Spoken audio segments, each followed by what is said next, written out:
Bonjour à tous, c'est la fin de l'année et alors que le marché automobile est dans un état catastrophique, on va essayer de la terminer avec légèreté.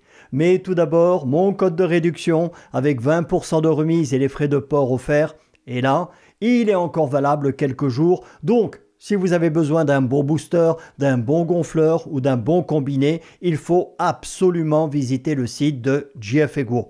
Et comme pour eux la satisfaction du client est primordiale, certains d'entre vous ont même reçu un modèle de la gamme supérieure car celui qu'ils avaient commandé était en rupture de stock.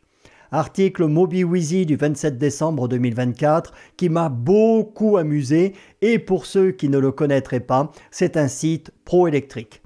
Une hécatombe d'ordinateurs de bord touche les Tesla Model 3. Pour un iPad sur roue, c'est embêtant.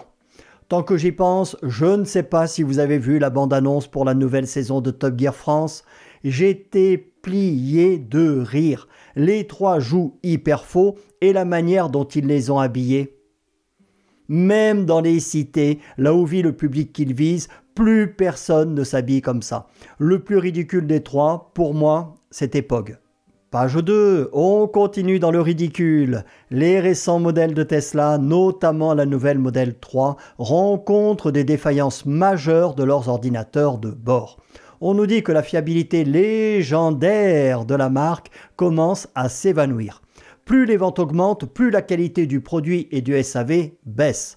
Une nouvelle démonstration est faite avec une véritable hécatombe qui touche depuis des mois les modèles 3 de nouvelle génération introduits début 2024 et fabriqués en Chine. Ces pannes surviennent parfois après juste quelques centaines de kilomètres, désactivant les fonctions essentielles telles que les caméras, le GPS et les systèmes de sécurité actifs. Alors premièrement, Tesla n'a jamais été réputé pour être une marque fiable et souvent leur finition est très médiocre. Ensuite, tous les chiffres montrent que les ventes s'écroulent, donc je ne sais pas de quel chapeau de magicien ils sortent cette progression hypothétique. Et pour finir, comment pourrait-on faire confiance à des autos censées se piloter toutes seules et dont la partie électronique est aussi peu fiable ? Ça explique peut-être, en partie, pourquoi elles s'emballent aussi facilement, semant la mort et la terreur sur leur chemin. Tu as vu cette voiture? Ça y est, il s'est planté ou quoi? Quelle horreur, mais quelle horreur! Regarde tous les champs courts, regarde. C'est pas vrai.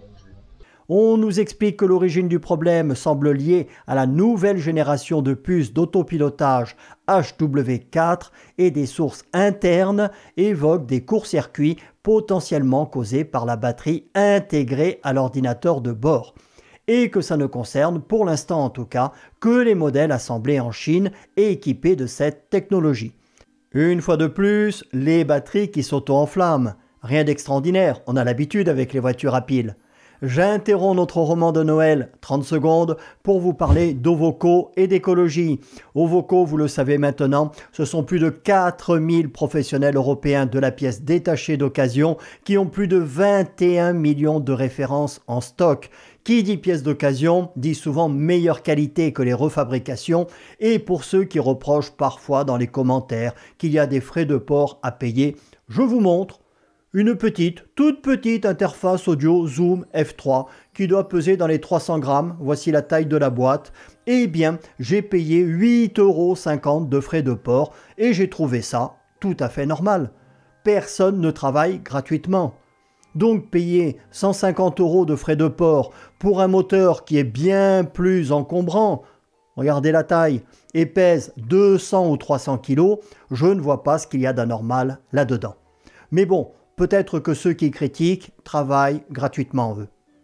Donc, Ovoco, pièces d'origine, d'occasion, c'est écologique, un paiement sécurisé, des prix compétitifs, les vendeurs sont notés par les clients et vous bénéficiez de 14 jours de délai de réflexion. Pour moi, il n'y a pas mieux. Et ça explique d'ailleurs leur succès. On revient à notre page 2, tout en bas, où on nous dit que les centres Tesla sont débordés avec des délais de réparation pouvant atteindre plusieurs mois. Certains propriétaires rapportent que les équipes de Tesla minimisent les préoccupations liées à la sécurité afin d'éviter que les clients ne considèrent leur véhicule comme dangereux. Page 3, la dernière, Que dit Tesla? Eh oui, que disent Tesla et son gourou?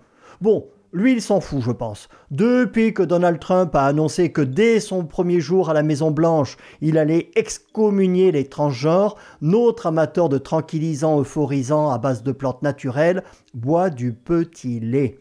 La marque un peu moins, ils n'ont toujours pas communiqué officiellement à ce sujet, ni informé le National Highway Traffic Safety Administration, la NHTSA, alors que les normes fédérales américaines imposent des rappels en cas de défaillance des caméras de recul. Mais bon, ce ne sera pas la première fois que l'ami Elon se servira des lois comme papier toilette. La résolution de cette crise pourrait nécessiter le remplacement complet de l'ordinateur de bord, entraînant des coûts significatifs pour Tesla et des désagréments pour les propriétaires. En attendant, il est recommandé aux propriétaires concernés de contacter leur centre de service Tesla, les fameux qui sont totalement débordés, pour signaler les problèmes rencontrés et obtenir des informations sur les démarches à suivre. Ils n'ont pas mal au foie, eux, quand même. Ils te vendent une voiture toute pourrie et c'est à toi de faire les démarches. On vit vraiment dans un monde de fous.